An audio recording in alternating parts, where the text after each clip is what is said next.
Hi, welcome to Integrity Academy. This is the regular exams, the RE workshop for 2023.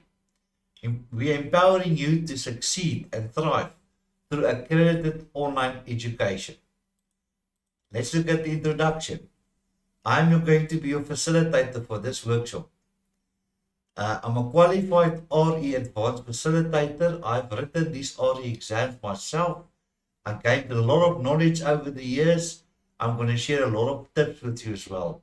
So please have a ruler and a pen and a highlighter with you, as I'm going to ask you at certain places to make notes, highlight this, or underline certain things that's important for you to know to prepare you for the RE exams. My experience, I've got more than 10 years experience in RE facilitation. If you've got any questions, you are more than welcome to email me. You will see my email address after each unit, which I will share with you. You're welcome to phone us, or please join the RE forum at www.integrityacademy.co.za and ask all your questions there. We will then answer them as well. Remember, we are here to help and to assist you.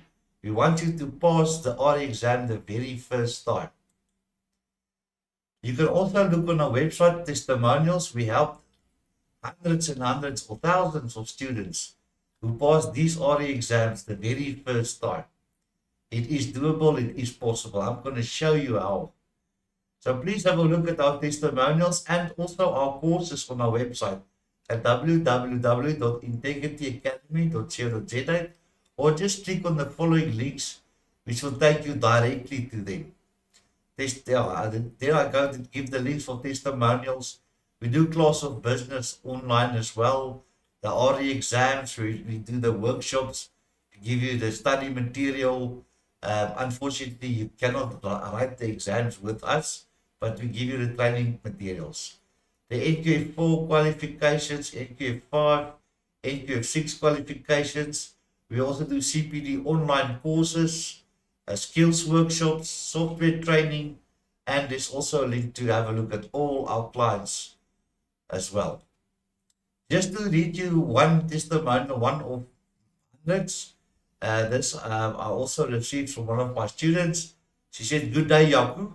I attended the workshop that you've hosted for the RE exam on 27 September 2019. That was just before COVID lockdown. And I would like to deliver feedback as you requested."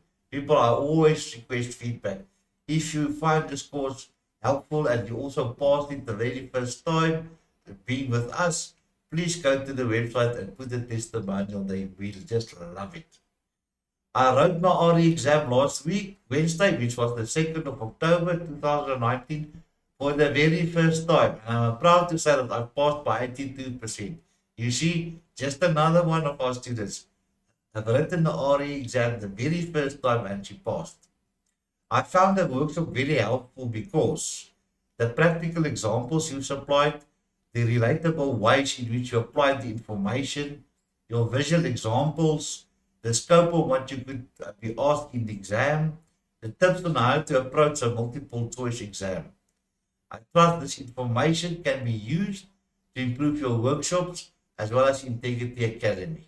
Thank you very much and have a lovely day. So people, we've got many more such positive testimonials and feedbacks on our website, so come and please read some more. Some administrative things. Whiteboard. I'm going to draw some illustrations on a whiteboard to explain and make things clearer and more understandable. Please save them or watch them again, over and over again. It just when some people, when they see a picture, it's stuck in their head. So that's why I'm doing that. Evaluation feedback. Please complete our online feedback form at the end of your completed session. We want to use the feedback information to see if our services to our valued candidates or clients are up to standard, and we would also like to hear any information you can suggest in order for us to better our services to you, our valued clients. You can find the feedback forms also on our website, www.integrityacademy.co.za. The NQ framework and credits. People, this is not in your RE study guides. That is not part of the RE exams. So we realize that a lot of people don't understand this. So that's why we thought we just going to share it with you. So the NQ framework, the following slides are not needed to know for the RE exams, but rather just for your information. They are not included in the study guides. We realize that a lot of students don't know how the credits work. They think if they have 60 credits, then they are okay. Or they just need the additional 60 credits to get their required 120 credits for their qualification. But in the meantime, they don't have 60 credits. They think they've got, but they've got only 30. Unfortunately, that is not always the case, and then they get a huge surprise. This is just to make sure that the students understand how this works to save them a lot of time and money at the end of the day. The NQF levels are grouped into 3 sub-frameworks. You get the Council on Higher Education, the CHE, and they handle all the NQF 5 to NQF 10 qualifications, which are your higher certificate, your diploma, your degree, your honors degree, your master's degree, and your doctorate degree. Then we look at the general and further education and training sub-work. That's Umalusi, who handles all the NQF 1 up to NQF 4 qualifications. And then the third framework is trades and occupation. The QCTO and CETAs, they work from NQF 1 up to NQF 8, which is workplace-based education and training qualifications. Then you'll see also some acronyms. SAQA, which stands for the South African Qualification Authority. CHE, the Council on Higher Education. QCTO, which is Quality Council for Trades and Occupation. INSETA, it's Insurance Sector Education and Training Authority, which is our SETA. And then SETAs is just a Sector Education and Training Authority. There are many SETAs, but each different trade has got its own industry, got their own SETA. If you look at this diagram and you start at the bottom there at number 1, Umalusi, they handle the NQF 1 up to NQF 4 qualifications, as we just said. And the NQF 1 is a general certificate, grade 12. NQF 2 is an elementary certificate, grade 10. Your NQF 3 is an intermediate certificate, grade 11. And your NQF 4 is a national certificate, grade 12, which is also the same as matric or standard 10. Then when you look at the NQF from 5 up to 10, that is for the CHE, the higher education. NQF 5 is a higher certificate, NQF 6 the diploma, NQF 7 a bachelor's degree, NQF 8 a bachelor's and honors degree, NQF 9 your master's degree, and NQF 10 your doctorate degree. Okay, on the right hand side you also see the QCTO has 2 types of occupational qualifications, and they are the occupational certificate, which is 120 credits or more, or your occupational award, which is 25 to 119 credits.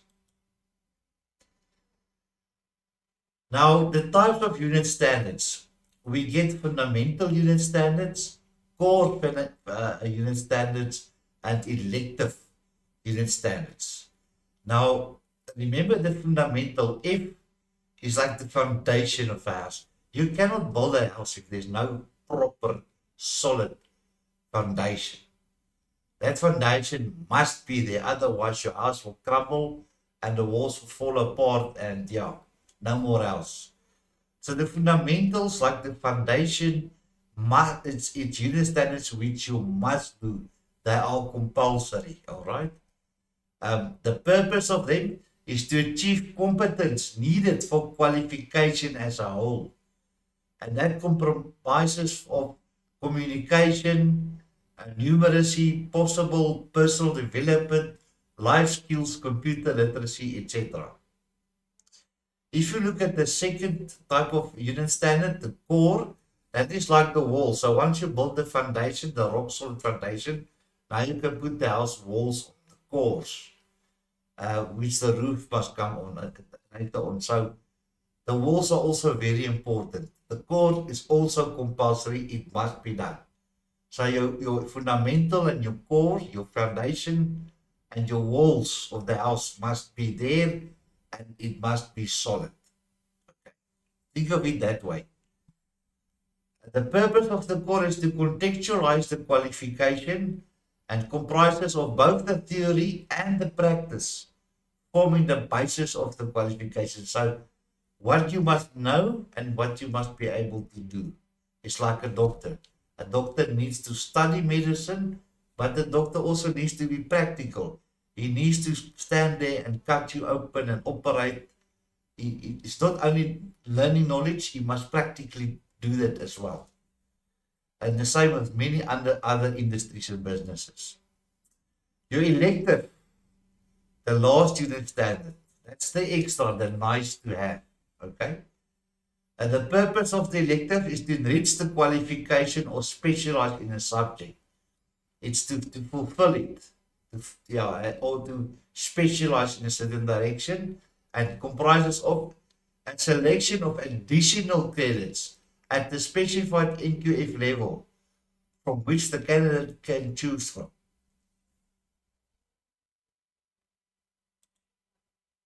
Some qualifications are made of unit standards, while others are based on modules. There are qualifications, rules for each qualification that specify the combination of unit standards and or modules and their credit values. There are different credit values for the different unit standards. So your fundamental unit standards, you remember the foundation of the house, it must be done. There are compulsory unit standards of a qualification. Your core units must also be done. Remember the walls, they must be there. They must be solid for the roof you're going to attach later on. There are also compulsory unit standards of a qualification rule. Elective unit standards must be chosen to make the outstanding required credits. They're nice to have. The learner must choose elective unit standards to make up the difference needed to get the required credits for the qualification. You can select from a variety of elective credits linked to the qualification. Strategic selection of elective credits can help organizations to be more market competitive and responsive to market needs. Most providers do not offer candidates a choice of elective, although technically they could. You select the elective credits based on the number of credits remaining after the fundamentals and core credits. Now, for example, to explain to you better, if a qualification is 120 credits and fundamental credits totals 30 and the core credits totals 70 credits, then you only have 100 credits. So you don't have your 120 credits you need, but you've done the fundamental and core, the ones that you must done. So the outstanding credit then is remaining 20 credits. The student can then choose the outstanding 20 credits from the elective credits to make up the total of 120 credits. But it can be more. You can pick 25, 30, 40, it doesn't matter. As long as it's at least the 20 you short. There is no limit to the amount of elective credits on a qualification. So you can get extra 80, whatever you want. The fundamental and the core unit standards must be completed successfully as they are required for the full qualification or unit standards. If you leave the core or the unit credits out and you get 120 credits for the elective, you will still not get your qualification because you did not choose the fundamental and core credits, which is compulsory. So you always start with them. You do what you must do and you just fill it up with the rest. You do the fundamental and core credits which you must do, and you fill it up, you top it up with the elective credits, okay? So to have 120 credits, they will count from the fundamental, the core, and the elective unit standards, which will make up the required total of 120 credits. Elective unit standards are not always a must and can be chosen as additional unit standards to specialize in a certain field is like a nice to have unit standard. Elective unit standards will count towards the credits if the combination of fundamentals, core, and elective is correct. So students think that if they have 60 credits, then they are okay and only need the additional 60 credits to get the required 120 credits for their qualification. When we do a credit analysis, then we see that they do not have that 60 credits, which is either not relevant or the 60 credits are elective credits only, and they are thus not from either the fundamental or the core credits, which is compulsory. So please note, make sure that your current credits are from fundamental and core credits so that they will count and you don't have to redo those credits again. So if you look, this is just some examples. If you are interested to do the National Certificate in Wealth Management, the NQF Level 5, your fundamental credits is going to be 39, so your foundation, which you must do. Your core credits is 40. Also, the walls of the building, you must do them. So that gives you a total of 79 credits. You short 41. The 41 credits you can choose from the elective credits to make up the total, the minimum of 120 credits you need to get this qualification. Okay, so you can thus see that the fundamental credits was 39 and the core was credits is 40, so therefore it was 79, and that was not enough for the minimum 120 credits you required. So now the student can choose the additional required 41 credits from the elective credits to make up the total minimum required 120 credits. If you look at the short-term insurance, NQF Level 4, your fundamental credits there is 68, your core credits is 51, and your elective credits you need is 31, but you can choose any 31 from 352. The total minimum credits for this qualification, short-term insurance, NQF Level 4, is 150 minimum. You can now see that the fundamental 68 credits plus the course 51 credits is only 119. So you short 31 credits. That's not enough to make up the minimum required of 150. So now the student can choose the additional required 31 credits from 352 elective credit options to make up the total minimum required 150 credits. If you're planning on doing the FETC Wealth Management, the NQF Level 4, their fundamental credits is 68, their core credits is 45, and the elective credits is 37 out of 352 you can choose from. And also, your minimum required is 150 credits. So you can now see the fundamental 68 credits plus the course 45 credits is only 113 credits. And that's not enough to make up the minimum required 150 credits.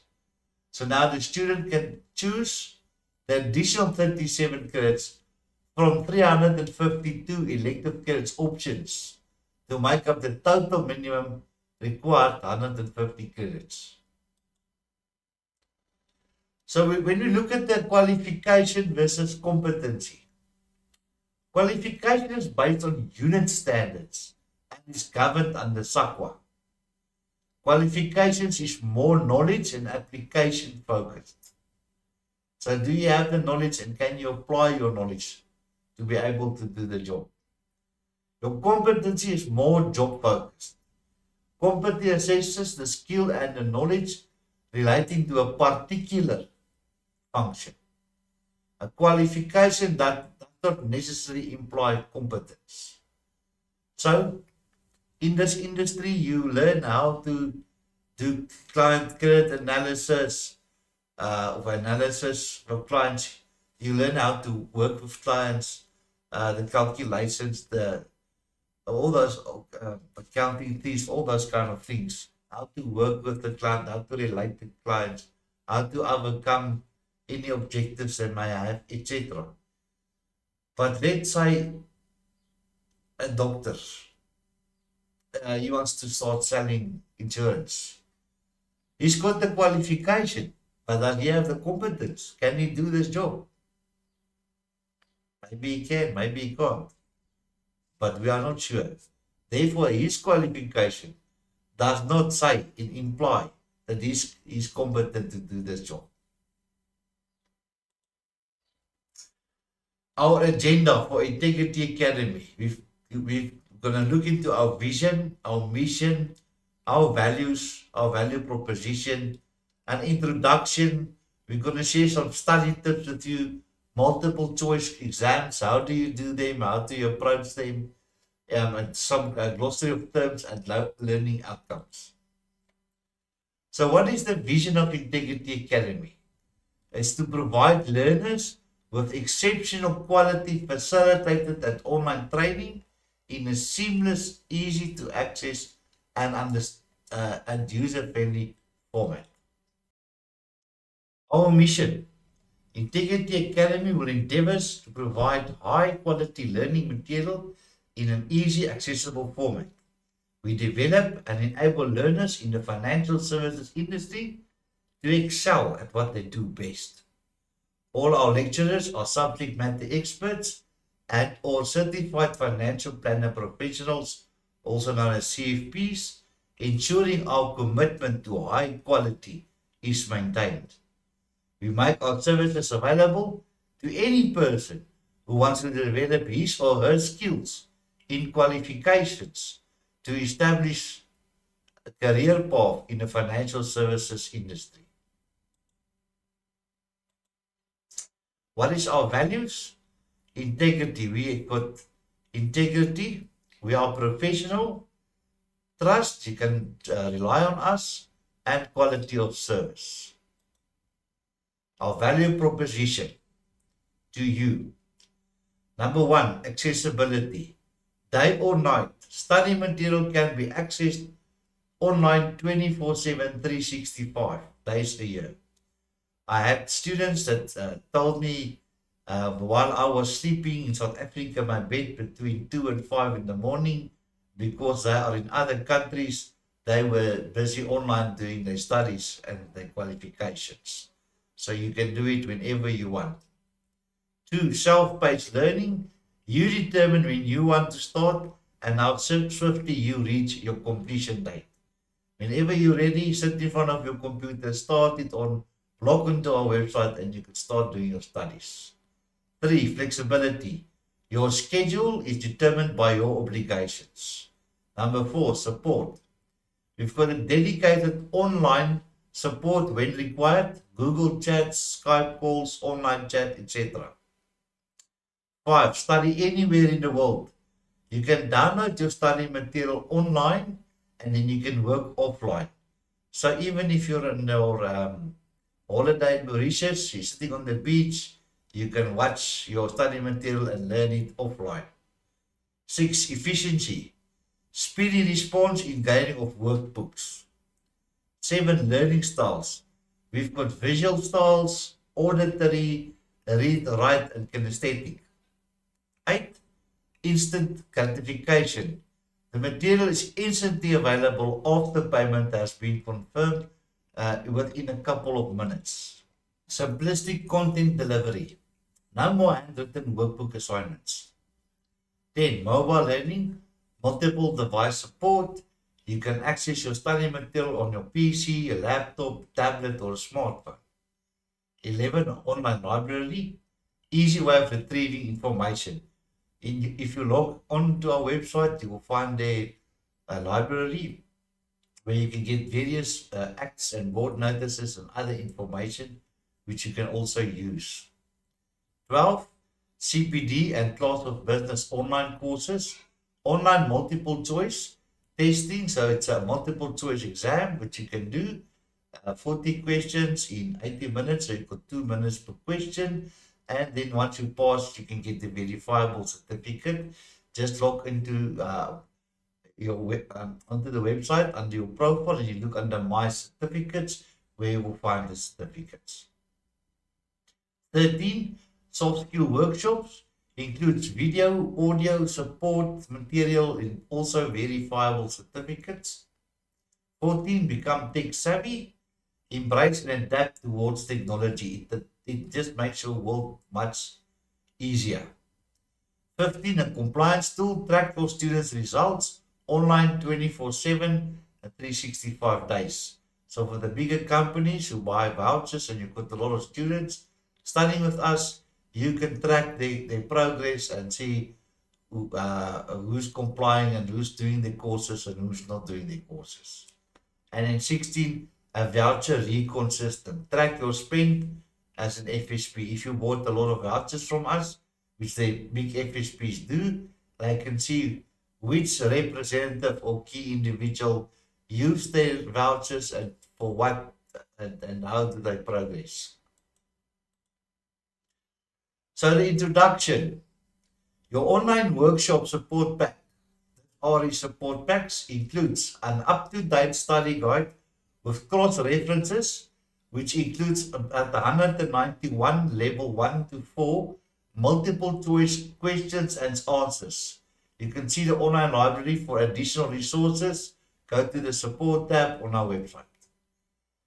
So it includes 8 steps on how to study for multiple choice exams. We found out a lot of people have never done multiple choice exams and hence them failing this RE exam. Now, these 8 steps on how to study for multiple choice exams will help you a lot. Then number 2, 4 steps on answering multiple choice questions like a pro. That will also help you a lot how to answer in the pro step. Then number 3, we're going to look at 25 multiple choice tricks and strategies which you can use to help you to pass this exam. And number 4, 23 multiple choice exam strategies that will also help you. And then number 5, the RE5, the representative students that must write RE5. You get online mock exams as well in this pack. 9 of the online mock exams. Each one's got 50 questions. So that's an additional 450 level 1 to 4 questions with immediate feedback, which you can practice at home to see if you know your work, or you can do it at the office, but don't let the manager find you out. Number 6, RE1 students, the key individuals. You can also online mock exams, which is 9 by 80 questions. That's 720 level 1 to 4 questions with immediate feedback. And you can also do it at the office. Don't let the manager catch you out. RE3, that's for the category 2 and 2A key individuals. Only mock exams, online mock exams with 4 by 30, because that is what you get in the real RX3 exam. So that's 120 level 1 to 4 questions with immediate feedback. Then number 9, bonus pre-recorded PowerPoint presentation to enable you to revisit the workshop more than once. So this workshop you can visit and have a look at more than once. Go to our website at www.integrityacademy.co.za, log in, go to my profile and my courses, where you will find everything there. People, please do those online mock exams at your house or at the office, because that mock exams will tell you where's your problem areas and where you need to focus more attention to in the study guide. So the first level regulatory examination, the answer sheet, we also realized a lot of people, especially the people that writing this RE exam the first time, don't know what to expect, what to take with, how's the paper going to be. So we're just going to share this with you as well. Um, Important things to remember for your exam.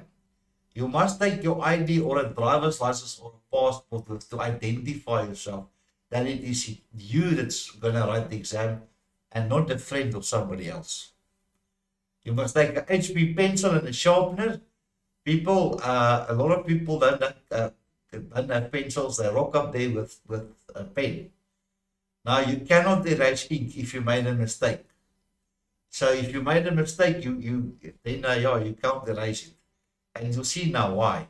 So please, HB pencil and the sharpener, because if the pencil is getting blunt, you need to sharpen it.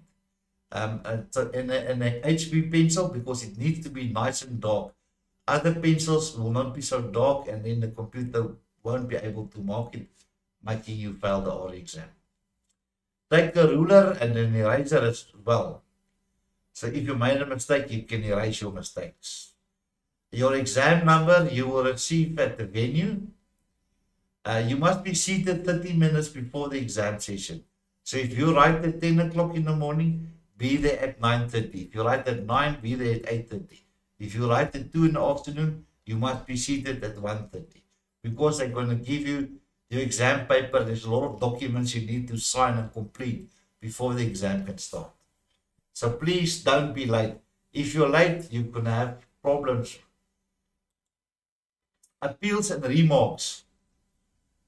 There's examination terms and conditions. You will get that. You must complete that and sign it. What is a remark? If you fail your RE exam, you are allowed to ask for a remark, and a remark is 350 Rand.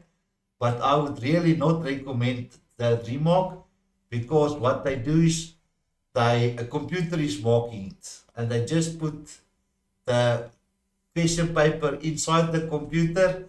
The computer looks for the same answers. He gets the same results. He spit it out. You will get exactly the same result. And you would have wasted 350 Rand. Rather take the 350 Rand and throw it out of your car window when you are driving on the highway. Give it to a stranger. Pass it on to me. If 10 people pass me 350 Rand, oh, I'm going to be a rich man.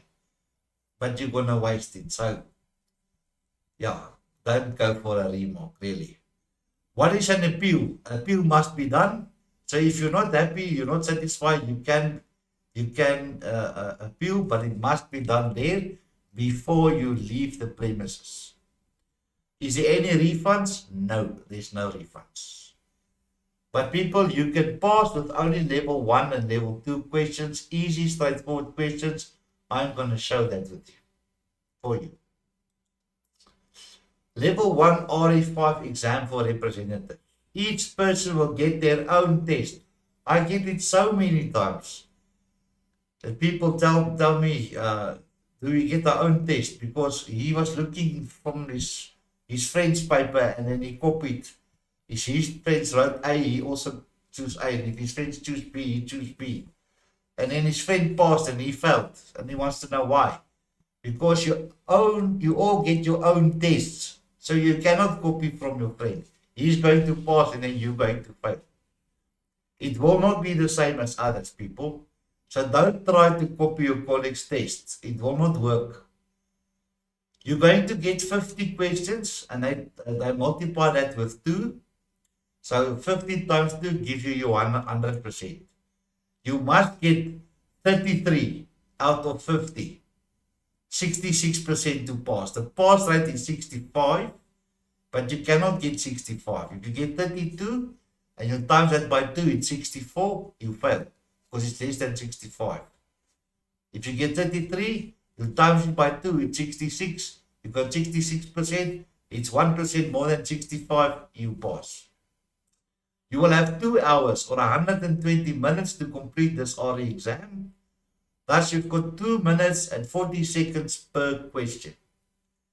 Do the easy questions first, and then you go and do the difficult questions. I'm going to show you and share with you also regarding that. The easy questions are at the beginning of the paper and at the end. Medical certificate. People, if you've got any medical condition, get a medical certificate, take it to the exam room, and give it to the examiner or the invigilator, and then they might give you extra time, or they can be lenient to you, whatever the situation is. For the level 1 RE1 exam for key individuals, you get 80 questions, which will equal to 100%. You must get 53 out of 80, 66% to pass. You will have 2.5 hours, which is 150 minutes to complete your RE1 exam. And you have 1 minute and 45 seconds per question. So yeah, it's a bit quicker. Also do the easy questions first, and then the others. If you've got the medical certificate, you can take it and maybe you get some more time. Level 1 RE3 exam for category 2 and 2A key individuals.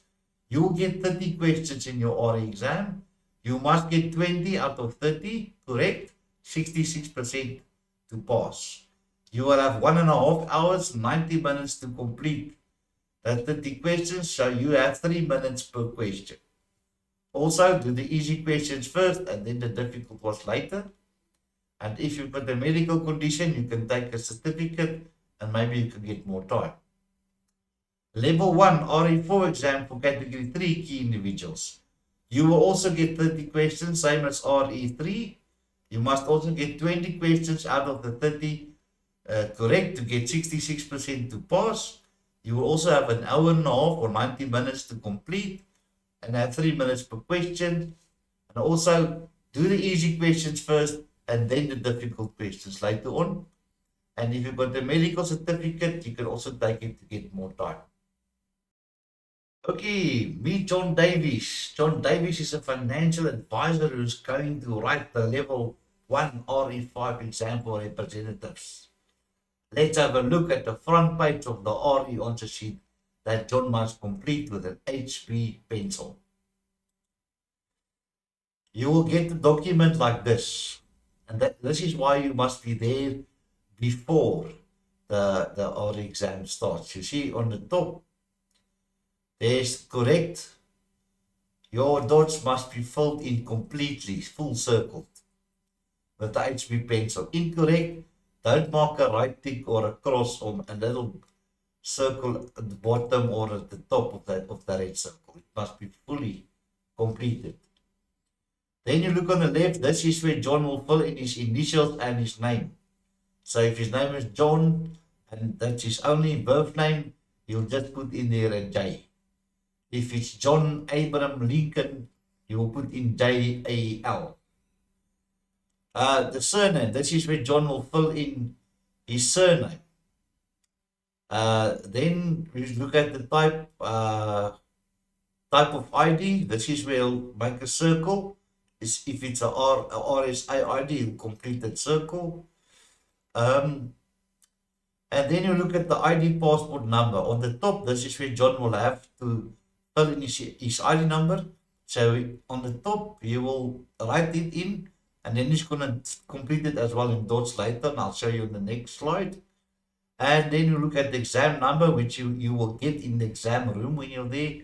You will also complete that. So let's have a look at the next slide. Let's have a look how John must fill in his I number, which is 72091460942217. And his exam registration number, which is 1234567, which he received at the exam room. You see, so on the top, you will write in a pencil 72091460942217, whatever your ID number is. This is just an example. So please don't use this ID number for your exam, because then John Davies will pass and you will fail. Okay. This is just an example. Put in your own ID number there if you want to pass the exam. And then you must just look. If you started with the 7, you go down the line, you see 0, 1, 2, 3, 4, 5, 6, and then you color in the number 7. And then the second number was a 2, then you go down 0, 1, and you make a dot on the 2. And then the third letter is a 0, so then you color in the dot 0. Then you find the fourth letter, a 9, and right at the bottom is the 9, you color in the 9, etc. That is how you do it. And remember, a computer is marking this. A computer cannot read your 7209, he can read the dots. And that's why the dots must be on the correct place. If you struggle in the exam and you're not sure, ask the invigilator or the examiner that they can help you, that you can make sure it's correct. Because if it's not correct, you're going to fail this exam and John Davies is going to pass. Okay. The same with the exam number. The exam number you will receive in the exam, you put in there, this is just an example, 1, 2, 3, 4, 5, 6, 7. You go down, the first letter was a 1. So then you look, the first one is a 0, you skip it, the next one is a 1, you color it in 1. The second letter is a 2, you go down the line, you color in the 2. The third letter is a 3, you go down the line and you color the 3. Alright, so please make sure you do it the correct way so that you pass and not John Davies. So now it's time for you to practice filling in your details with a pencil. How to fill in your answers. You see on the left hand side, this is how it needs to be done. Complete fully with your pencil. How not to fill in your answers on the right hand side. People, if you fill it in that way, the computer is going to mark them wrong, and you're not going to pass this exam. You do it the way I showed you. On the left hand side is correct, not the ones on the right hand side, please. Okay, let's have a look at some study tips for you. Here is some study tips provided by Integrity Academy. Chapter 1. Get your mind right. People are so negative about this RE exam, and that is, then your mind is not right. You are totally on a wrong path, downward all the way. Be positive. A positive mind is got a positive attitude that got positive results. Negative mind, negative attitude, negative results. Please remember that. There's a lot of people who pass this RE exam the very first time. As I showed you in that testimonial, it can be done. It all depends on you. So, get your mind right. Let's start with the mental side of things. There's an old saying which goes, attitude, but not your attitude, will determine your altitude. So, what is your attitude towards this exam? That will depend on the altitude you're going to fly. How you approach this exam, to a large degree, determine your success or not. If you approach it in a positive manner, you will find things going a lot more smoother. If possible, be prepared to walk the extra mile to make sure you are properly prepared. That is the key word here. You need to be properly prepared. Then this exam is a breeze. It's easy. If you are not properly prepared, I don't have good news for you. This is not a Mickey Mouse test, people. It's a professional exam and need to be approached as such. Like anything else in life, if you approach something in a confident manner, you increase your chances of success. So the RE exams are not difficult if you know your work, and that is so true. It's 70% is easy peasy level 1 and 2 questions, and I'm going to share with you what is an easy peasy level 1 and level 2 question. But you need to study and you need to know it. Otherwise, you are not going to be able to do the easy peasy level 1 and 2 questions. You get 70% as from them. You can get 70%, and that's why people pass the exam. If they know the easy peasy stuff. They are very difficult if you don't know your work. If you haven't opened a study guide or the night before you tried to open it, no, forget it. They cannot even answer the 70% easy peasy questions, and that's when they fail this exam. Okay, you have to properly prepare. So tip 2, how to use the FECA preparation guide. The preparation guide consists of 2 sections. Page 3 to 8 is a neat summary of what you can expect in the exam, including information about the format of the exam, reference material, the different types of questions, how to study, what to expect, when writing exams, as well as frequently asked questions. It also contains very important information regarding the actual syllabus of the exams. People, you don't have to go and look for this FCA preparation guide. We already included it in your RE study guide. So it's just go and look pages 3 to 8. So you must be able to get the right preparation material. There are two elements which comprise the official reference material. The qualifying criteria provide the basis of knowledge and skills against which the regulatory exams are set.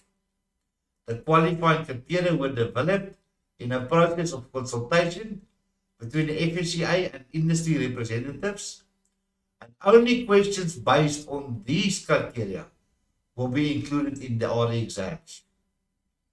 The following reference material was used in the development of these questions. The FACE Act, and as amended by the Financial Services Laws General Amendment Act 45 of 2013, the General Code of Conduct, the FIC Act, also known as FICA, and various board notices. The above have all been included in the Integrity Academy study material, which is an easy to follow format. On the next slide, we show what is available on the FSCA website, but is this the best study material? People, you just need to study this RE5 exam. That's it. You don't have to study any other materials, except there's a representative register under your profile, which you can also download. That is not RE5 information. That's why it's not included in the RE5 study guide. But for some or other reason, you do get questions from time to time about that. And that's why we just wanted to make sure that you know and understand that as well, so that you'll be able to answer the questions. That is actually RE1 for the key individual, which are in their study guides. Okay.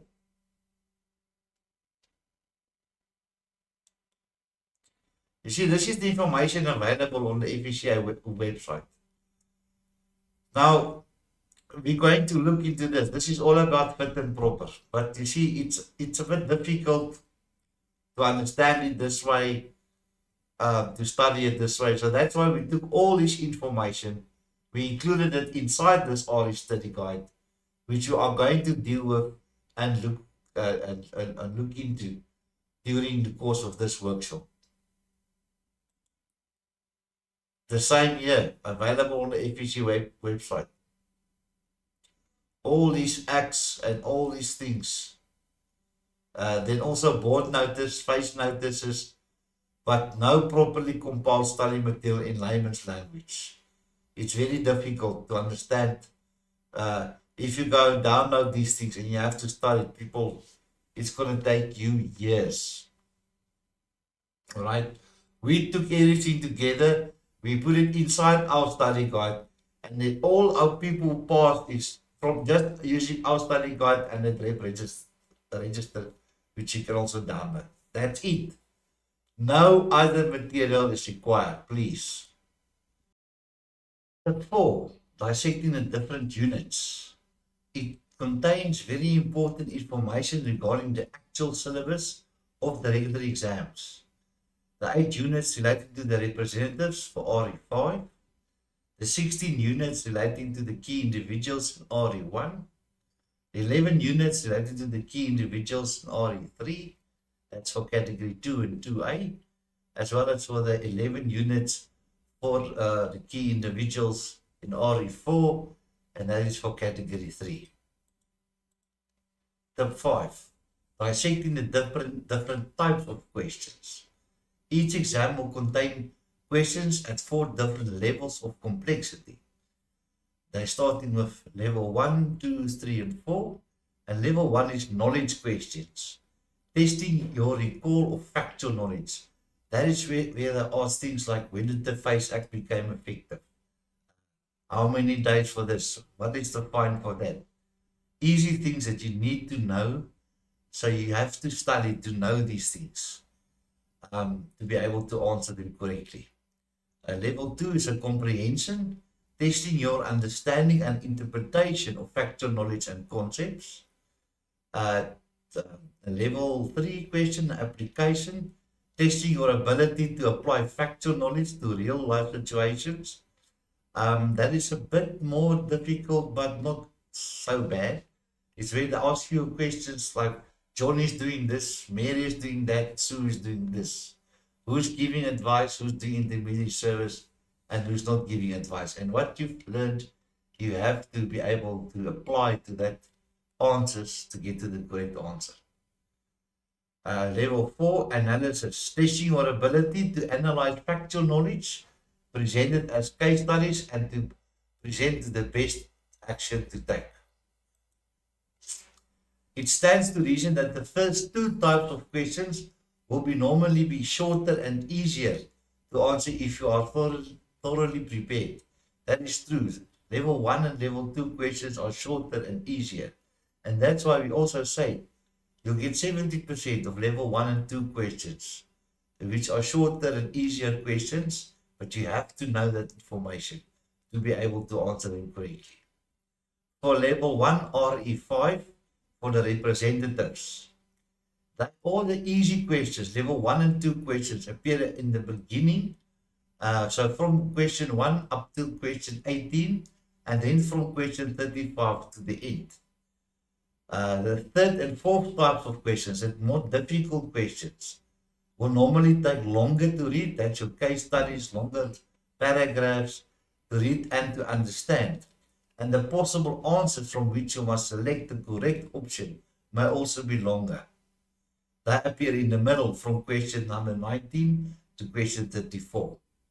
So my recommendation is, when you start doing this R exam, you do question 1 to 18, then you skip, you will see, from 19, they start to be longer questions. Keep them, and then from question 35 until question 50, you do the other easy, short questions. Once you finish that, then you go to question 19 in the middle, and then you start with the difficult questions. The reason being, if you do the easy questions first, you've done 70%. The chances of you passing is great. You are then positive, and you said you can do it. And then you can spend the rest of the time on the difficult questions in the middle. It took me personally half an hour, 30 minutes to do the easy questions. That is 35 out of the 50 questions. Half an hour. It took me the other hour and a half to do the difficult questions in the middle, because they take longer to read, the answers are longer, and it's longer to, it takes you longer time to get to the correct answer. So please follow that process. Do your easy questions first, then you've done most of the questions, and then you go to the difficult questions. And the other reason is, if you do the first 18 and then you go straight to the difficult questions, now you get stuck in the middle, you get stuck in the mud. You start sweating, you see, oh, it takes forever, your time is running out, you start stressing, you're not going to make it, and everything is just going to go downhill. At the end, you might not be finished with the difficult questions, or you will just finish with them, and before you can start with the last easy questions at the end, you ran out of time. And then, yeah, your chances are slim of passing indeed. Then, so please follow that recipe. Do the first 18 questions and the last 15. Then you've done most of the easy questions. Then you've done all the easy questions, and then you can go to the middle and do the rest. For the level RE1, RE3, and RE5, your questions also appear at the beginning and at the end of the paper. Where exactly, we're not sure, but it's the same principle. You start with the easy questions, the short ones, and the moment you see there's the long ones, you know here the difficult ones start. Then you go through the paper, where you see at the end, oh, here's the short, easy questions again. You just do them up to the end. So they appear also in the beginning and at the end. And the third type of fourth questions will normally take longer to read, exactly the same, and to understand. And the possible answers from which you must select the correct option may also take longer. They are in the middle of the exam. So for the RE1, RE3, and RE4 people, follow the same procedure. Do your easy questions in the beginning first. The moment you see, yes, the long ones, you know, it's difficult ones, you skip them, and you look for the easier questions at the end of your exam, and you finish them as well. And then only do you go back to the middle and do the difficult questions. Question format. Each question has 4 options. There's an A, B, C, or D. You must select the correct option as either A or B or C or D. Only one of them can be correct. It is very important that you understand the following. Questions can be posed in the following styles. A direct, closed-ended question. The question must be answered by choosing the correct option. Or an incomplete sentence. The sentence must be completed correctly by choosing the correct option. So there will be sentence and then it will just stop. But the sentence is not completed. So then A, either answer A must complete the sentence, or answer B, or answer C, or answer D. That's how you must be able to answer that question. Then when you look at negative questions, people, there are a lot of negative questions. There's 3 reasons people fail as RE exam. Number 1, they are either not properly prepared. So make sure you know your work very well, you're properly prepared. And I also notice that people who are properly prepared, they know the work on the tips of their fingers, but the negative questions catch them out. So please, don't fall for that trap. So the negative options needs to be chosen. And the applicant must be aware that these types of questions will be asked and therefore must read the questions carefully. And the negative questions, we talk about those ones that says not, which is not correct, which is incorrect, which is false, which is wrong. And then we also look at double negatives, like which is not incorrect. If something is not incorrect, it is correct. Exactly. If it's not wrong, it is right. If it's not false, it is true. You got it. All right. So make sure you know that. Then also questions like the most, the best, the least format. The applicant must choose the most applicable option to the questions. 2 answers are correct, or 3 or 4, but which answer is the best answer? Now I'm going to show you some examples on the slide just behind this for negative questions, double negative questions, and regarding the best. And then we look at Roman numeral format, closed-ended questions where the applicant must choose more than one correct option from a list of options. I'm going to show you some examples. Relax, don't stress. We're going to get there. And then sequencing. The options should be listed in the correct sequence. It is of the utmost importance that you read each question very carefully to make sure you understand what is being asked. Many candidates have failed because they did not read the question thoroughly before answering. So make sure you know what they ask before you answer. If somebody asks you a question and you don't know what they've asked, how can you answer them correctly? So you must make sure. But let's go to my slides of my demonstrations.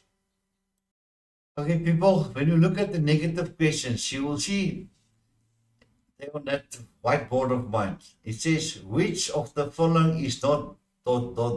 Now, what I want you to know and what I want you to do is, whenever you start reading a question and you see the word not, or the word incorrect, or the word false, or the word wrong, don't carry on reading the rest of the question. Because the problem is, if you carry on reading the rest of the question, you are getting lost. You are going to forget about that negative word.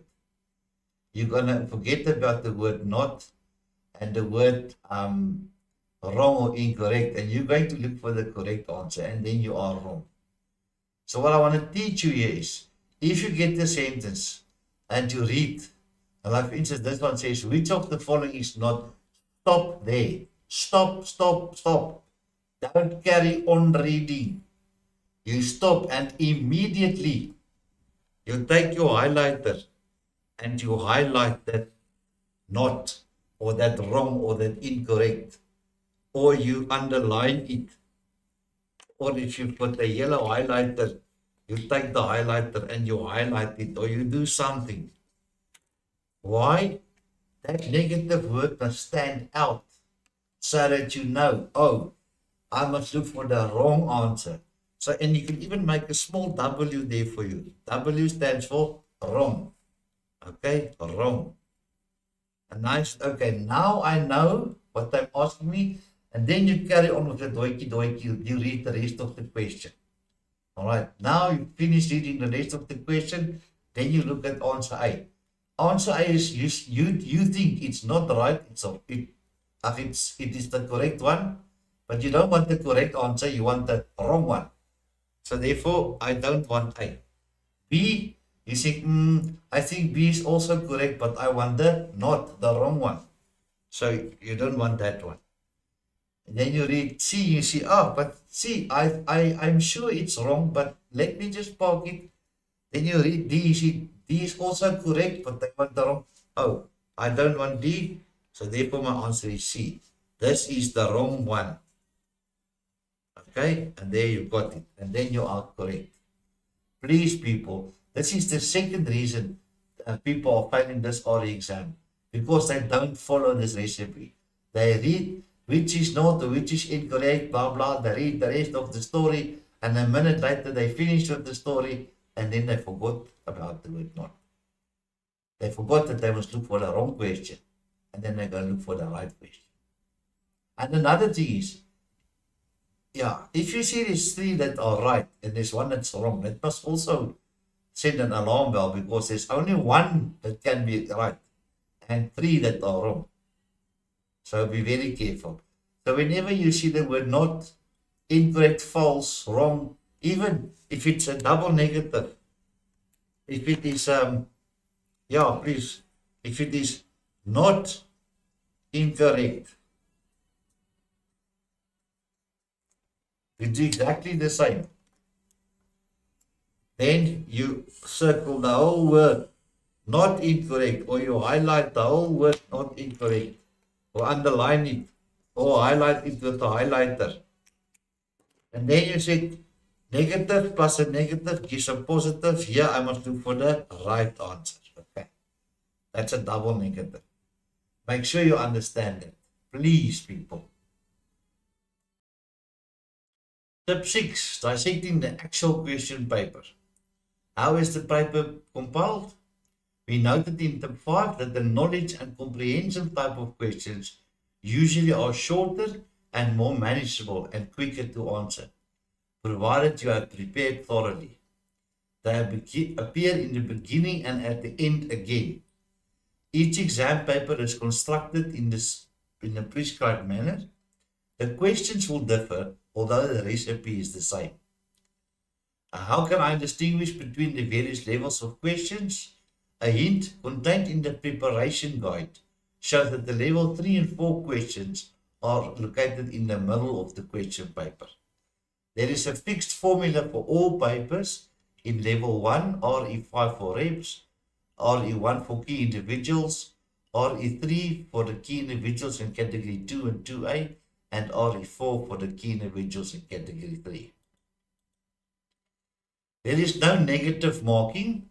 It means that no points are deducted for a wrong answer. You will just get 0, but you will not get -2. So if you have no clue, take a guess, people. Don't leave questions open. Take a guess, A, B, C, or D, one of them. It means that at worst case, you have a 25% chance of getting it right, while not running the risk of losing a point for a wrong answer at all. Intelligent guessing, which entails deleting the wrong options, will further enhance your chances of getting it right. And I've experienced that. Sometimes I'm not sure which ones are correct, but I know which ones are wrong. That I know for a fact.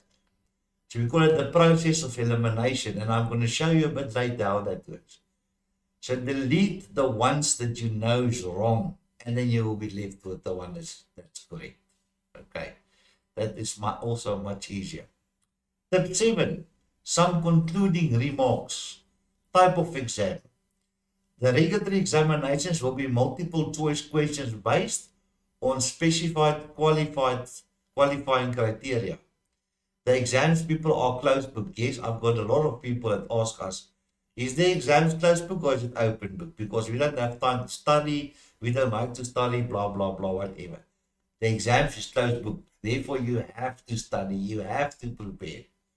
No material will be allowed in the examination room. If they catch you with any material in the exam room, they will take your paper away and you will fail. There will be no limit on the number of attempts made in order to achieve the competence. So there will be one national version of any regulatory examination for any category or subcategory.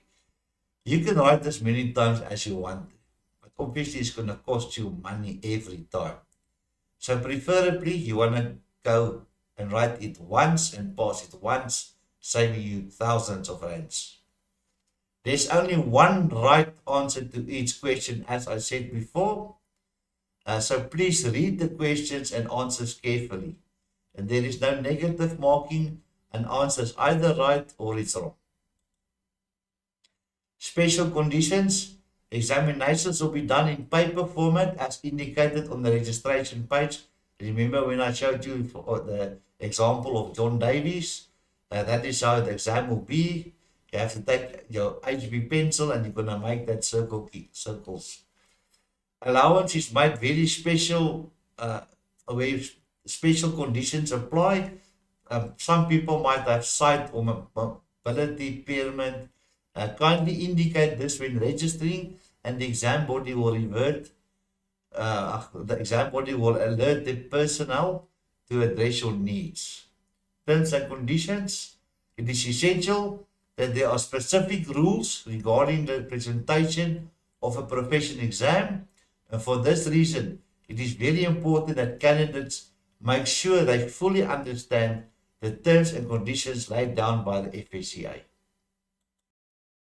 Tip 8. Learn, practice and improve. Integrity Academy input. I cannot stop stressing the value of doing your online time mock exams. This is the simulated practice you will daily need to improve your chances to ace this exam first time and save thousands of rands like other students did before. People do those questions in the study guides after each unit. Check your answers. Make sure you understand. Then make sure if you got a wrong one, you might chosen A, but the answer is B. Go and have a look in that unit, why it's wrong, and learn from your mistake. Because 99% of the time, if you learn from that mistake, you will never forget it. The same with the online mock exams. Please do them. It's practice to see if you can see the words not, or the word wrong, or incorrect, or not incorrect, or false. You need to practice those things and to properly prepare for the RE exam. Gary Player used to say, the more he practiced, the luckier he got. So you must do the same. The more of those questions you do, the more you practice, the luckier you're going to get. And the people who follow that recipe, who do those online mock exam questions, and then they go through the videos again the second time, go through the study guide again, do the mock exams again for the second time. And then you get 9 new mock exams. So that's 18 mock exams in total, plus the 200 questions in the book. You're looking at about over 1,100 questions that you can practice with. And people, a lot of people tell us, well, but those questions are not the same as in the real RE exam. Yes, of course they're not the same. We don't know what the questions are. The questions are locked behind safe and alarms at the examination body. They won't share it with nobody. But these questions we've developed ourselves. What we think they might ask. But it's not about whether we spot them correct or not. It's more about practicing to test your knowledge. And if you don't do well in these questions, if you don't average 75% on our mock exam questions, then we can say you are not ready for this exam. Then you watch the videos again, go to the study guide again. Maybe you miss things, now you pick them up, or things you hear it for a second time and they're stuck in your head, and then you do the mock exams again until you average 75% for them. Then you know you're ready to go and write. And the people that follow that recipe are the people that go and write and they pass their oral exams the very first time. Yes, and if you need to do it the third and the fourth time, do it. Every time you get new mock exams that you can practice on.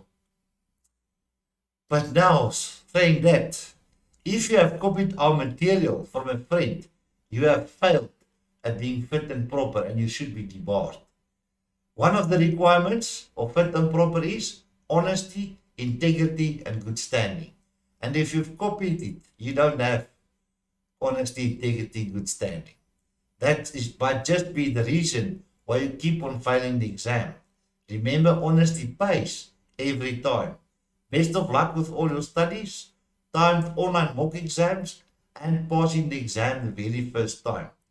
Our paid out students have achieved this regularly. As you will see on our testimonials, there's hundreds and hundreds of students that complimented us, that said thanks, they passed their oral exam the very first time, also doing this workshops online, followed what I told them, did what I told them, and learned, and yes, practice, and they passed. You can also do it the same as they have done. That's the end of the introduction. People, there's my email address, jaco@iilearn.co.za. Please, if you've got any questions while you're studying or you don't understand something and you need more clarity, please email me. I'll gladly reply back on the email. Or if the question in your study guide or online mock exams and you choose A but you see the answer is B and you don't know why, let me know. I will get back to you with the explanations. I rather do that to help you to pass this exam also the very first time. That is what we want. Our students must pass these RE exams the very first time. Good luck.